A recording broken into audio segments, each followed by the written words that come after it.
Hello, my name is Jeff Baumgartner, and welcome to my presentation for Barriers to Using Web 2.0 in the 21st Century. As I looked at this article, the thing I noticed was that it spoke so much about the divide throughout our country of the access, availability, and resources of the internet in schools. Some areas of our country have complete access to the internet, and some infrastructure is not set up yet for teachers and students. The look was to see how we can change and decrease the divide between those two groups of schools and students. Do I feel like the digital divide can be resolved? Yes, I do, because I think if we look at the trend of the last 5 years, personal technology is increasing, and I believe infrastructure is increasing. The Wi-Fi has grown so much in the last 5 years. I think it will continue to grow to where Wi-Fi will be found throughout the common areas of our cities, and will thus open up the communication and technology portion that is available in our cities.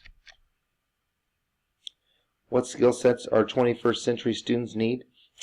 They need to be able to access information, communicate that information, display their creativity and innovation, and critical thinking and problem solving in order to make those necessary jumps for the 21st century.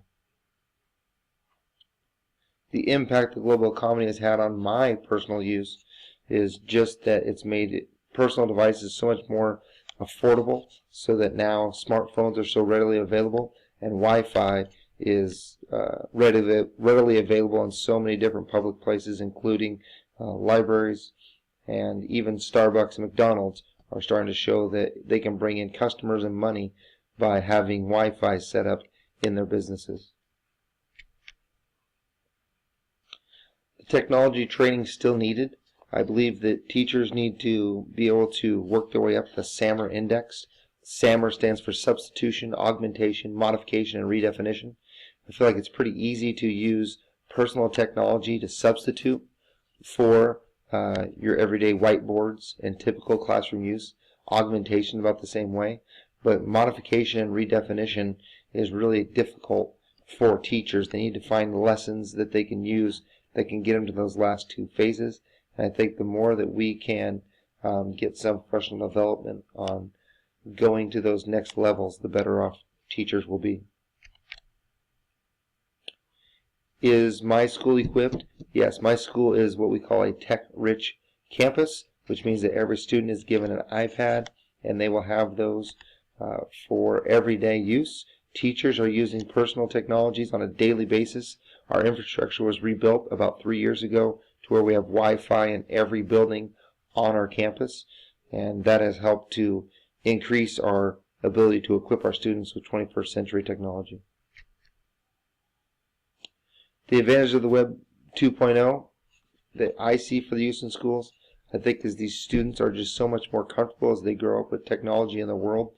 The ability to use the Web 2.0 helps us to springboard their education.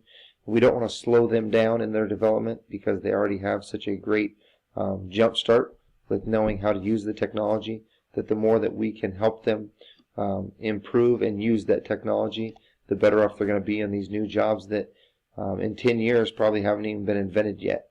So we're trying to prepare them for jobs that we don't even know that they will have, but we know that technology should be a big part of those jobs.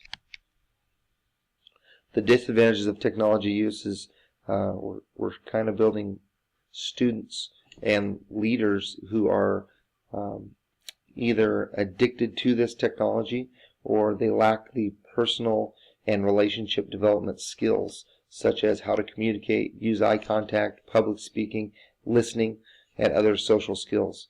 We're also seeing an increase in cyberbullying, which has been a real problem with social media and the technology portion of that. In terms of cyberbullying and inappropriate internet use, we've seen plenty of problems with social media and students who don't feel safe from social media because some other student feels too safe behind a video screen, and they think they can just put anything they want out there for the world to see, and that has caused some horrific problems with student-to-student relationships and some horrific problems with cyberbullying. I think as we go through this technology age, that digital citizenship is a real necessary teaching tool for our students and for our adults as well. Our teachers need to know how to use it appropriately, as well as our students and parents. Thank you for your time today, and thank you for listening to this presentation.